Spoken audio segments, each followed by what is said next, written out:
इस तस्वीर में दिख रहा इंसान आपको एक सिंपल साउथ अफ्रीकन सोल्जर लग रहा होगा, मगर हंसता हुआ यह चेहरा इतना क्रूर है कि हिटलर और स्टालिन जैसे लोग भी इसके सामने फीके पड़ जाएं। इसका नाम है ईदी अमीन, एक ऐसा तानाशाह जिसने इंसानों का मांस तक खाया है। जो लोग इसके खिलाफ होते उन्हें मारने के बाद ये कभी कभी उनका मीट कच्चा खा जाता या लाशों से बातें करते करते उनके पास ही सो जाता। 1970 के दशक का युगांडा और मौत का दूसरा नाम ईदी अमीन। उसने एक बिल्डिंग बनवाई हथियार रखने के लिए, मगर वहां रखे गए इंसान इसके बंदी, जिन्हें वो बुरी तरह पीटता, खून बहाता और आखिर में काट डालता। इसका शिकार कोई भी हो सकता था, चाहे दुश्मन हो या खुद का आदमी। इसके पागलपन का सबूत चौथी पत्नी से तलाक के 1 साल बाद जब वो प्रेग्नेंट थी, उसे उसी जेल में बुलाकर मार डाला। 8 साल की डिक्टेटरशिप और 5 लाख से ज्यादा लोगों की बेरहमी से हत्या। मंत्री, बिशप, सैनिक कोई नहीं बचा। 1977 में जब हद हो गई तो युगांडा के सोल्जर्स ने शुरू किया ऑपरेशन मफुता मिंगी। एक ही मकसद, ईदी अमीन की सत्ता का अंत। युगांडा की बिजनेस फैमिलीज ने फाइनेंशियली सपोर्ट किया। अमीन घायल हुआ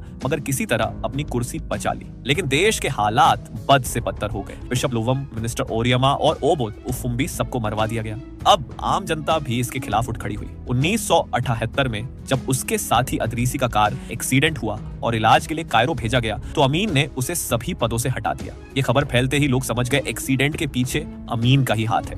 अदरीसी के समर्थकों ने बगावत कर दी और देश के अंदर आर्मी के बीच युद्ध शुरू हो गया।